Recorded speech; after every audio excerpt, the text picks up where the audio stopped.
The first thing Eliza Garnett did when she arrived at the Holt Ranch was trip over a saddle someone had left on the porch steps and land face first in the dirt. The second thing she did was stand up, brush the dust from her wool skirt, and pretend it never happened. The third thing, and this was the part that mattered, was look up to find a man standing in the doorway watching her with absolutely no expression on his face.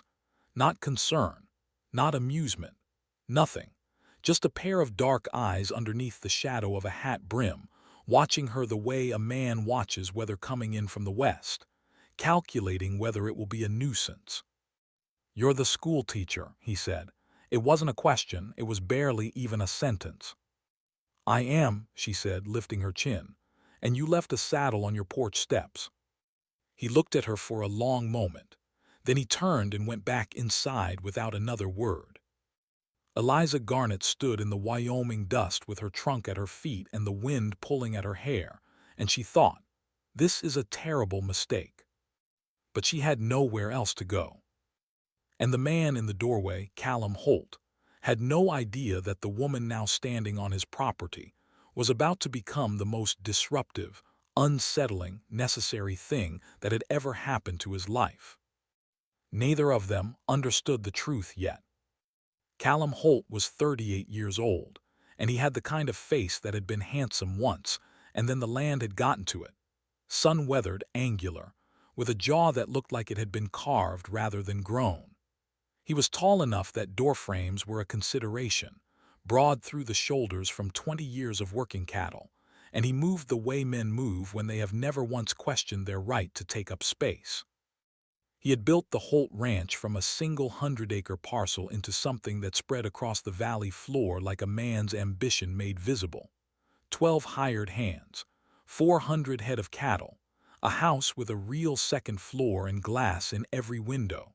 By any measure the territory recognized, Callum Holt was a success.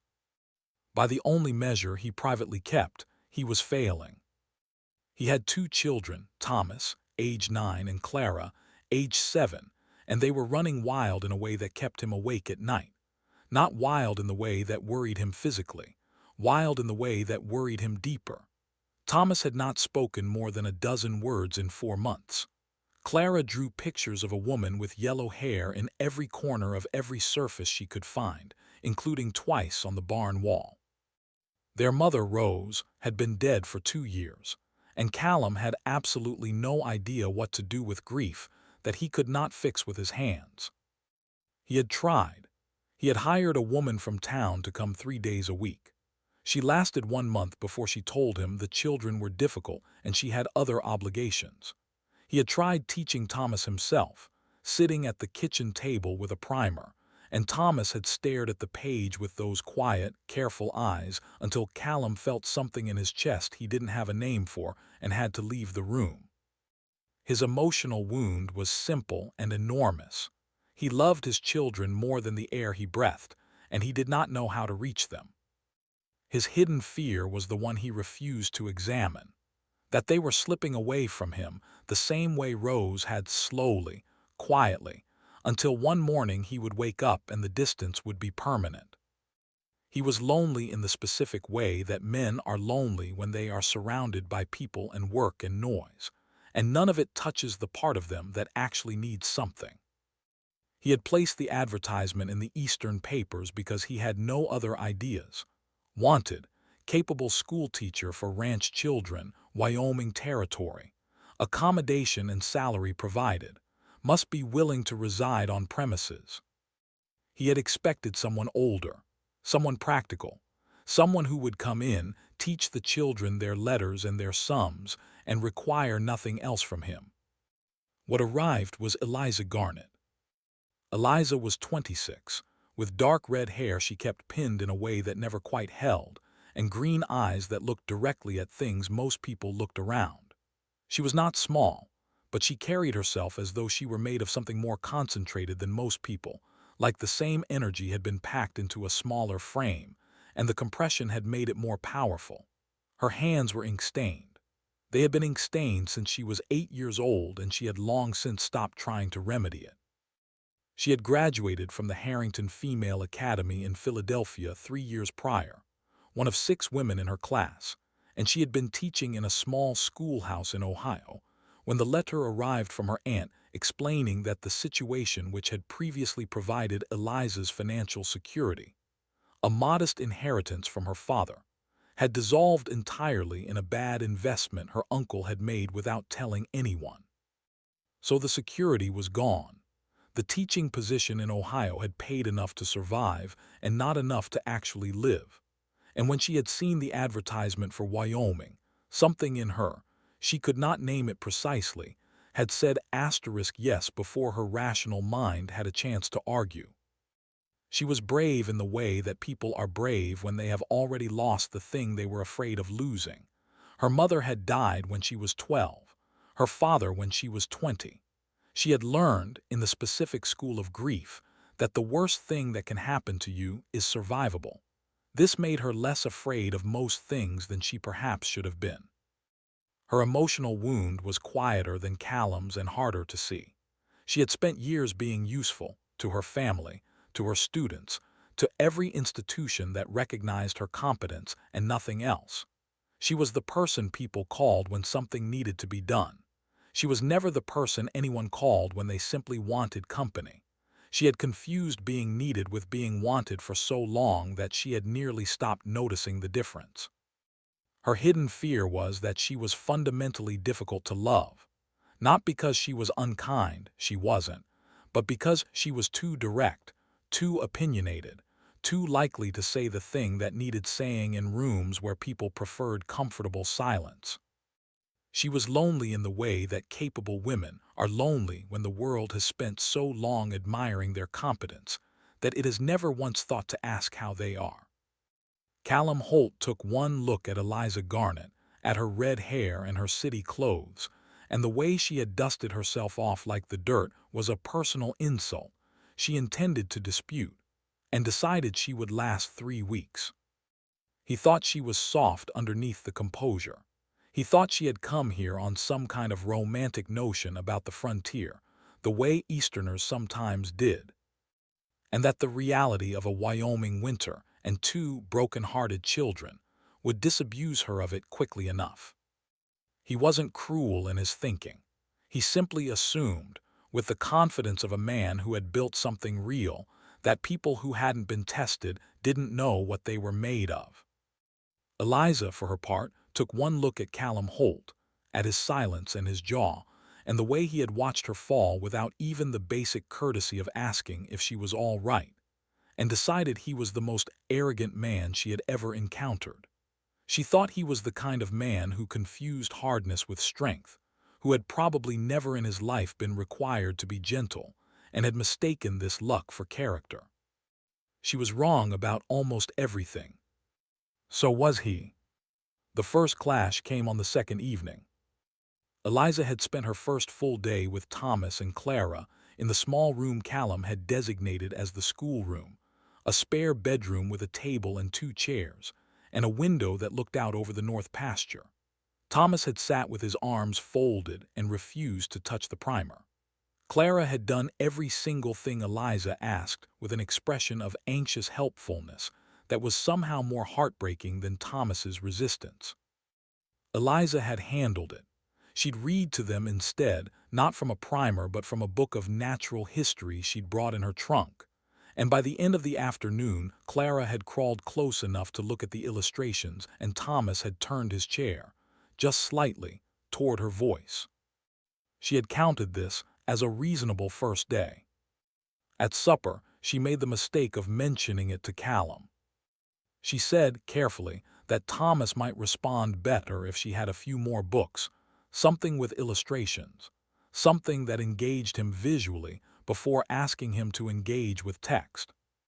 Callum put down his coffee cup and looked at her and said, "He knows how to read. He just needs to do it." "Children don't always need more expectation," Eliza said. "Sometimes they need less pressure and more invitation." "He's 9 years old. He needs structure." "He's 9 years old and he's grieving," she said, and the word landed on the table between them like something dropped from a height. The silence that followed it was not comfortable. Callum's jaw tightened. Across the table, Thomas looked at his plate.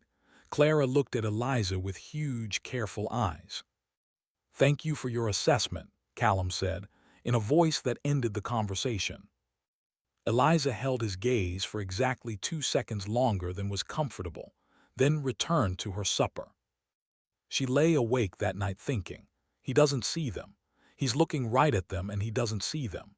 And somewhere underneath the frustration was the first tiny thread of something else. A recognition, barely formed, that a man who didn't care wouldn't have that particular expression on his face when someone said the word *grieving. He hadn't looked angry when she'd said it. He'd looked like he'd been struck.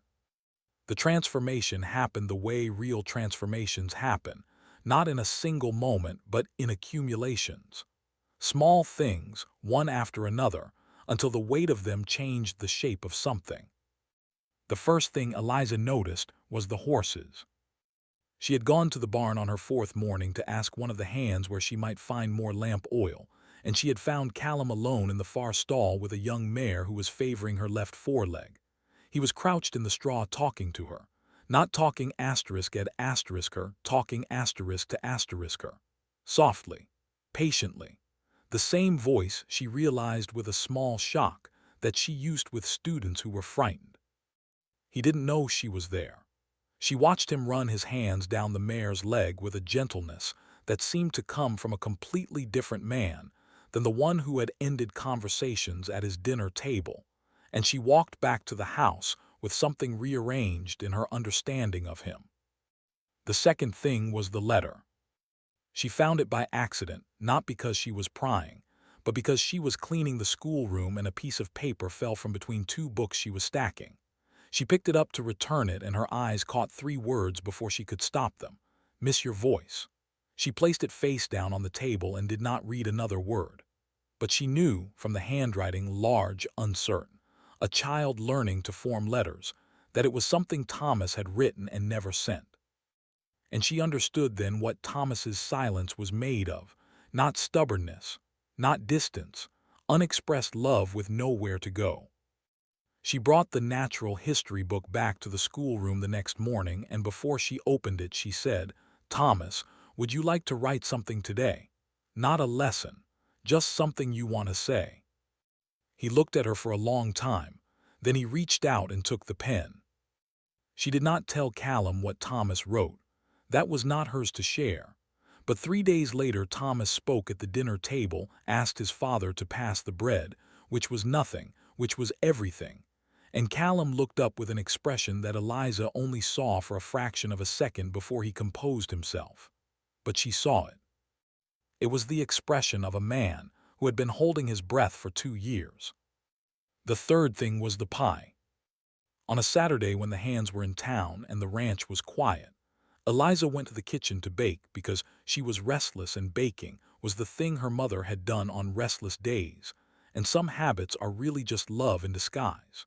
She made an apple pie from the dried apples in the pantry, and when she pulled it out of the oven Clara appeared in the doorway as if summoned by smell and watched with the focused intensity of a 7-year-old witnessing a miracle. They ate it together at the kitchen table, Eliza and Clara and, eventually, Thomas, who drifted in from the yard as though he had happened to be passing by, and they talked about the illustrations in the natural history book, about a magpie Clara had been watching from the schoolroom window, about whether apples grew in Wyoming or only in the East. Callum appeared in the doorway at some point and Eliza looked up, expecting him to take his piece and return to whatever he'd been doing. Instead he sat down at the table. He didn't say much, but he stayed. Afterward, when the children had gone outside, he said, "She hasn't talked that much since," and he stopped. "I know," Eliza said quietly.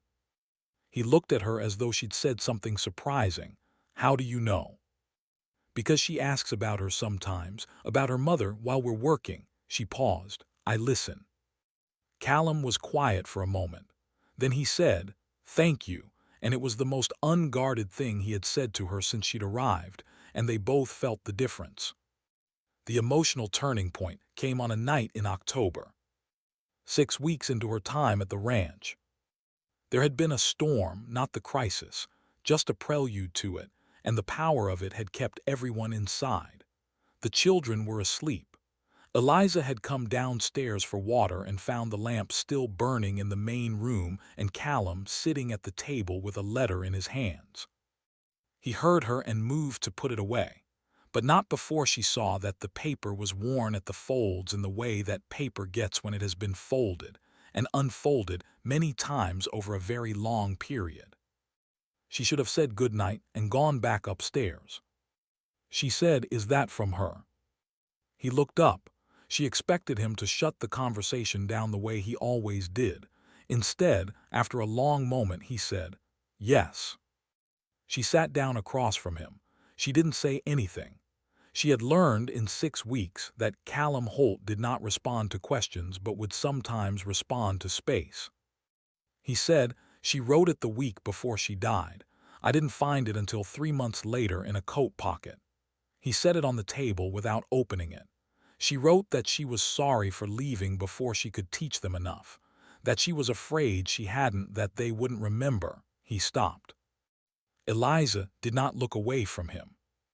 She was afraid, he said, that she wouldn't be real to them, that they'd grow up and she'd be a story someone else told. The room was very quiet. "She is real to them," Eliza said. "Clara draws her every day. Thomas wrote her a letter he keeps in the natural history book.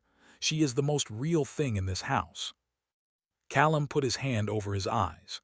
It was brief, 1 moment, but it was the only moment of the past 2 years that he had not been entirely in control of his own grief, and Eliza recognized it for what it was, not weakness, but the specific exhaustion of a man who had been holding something up alone for too long.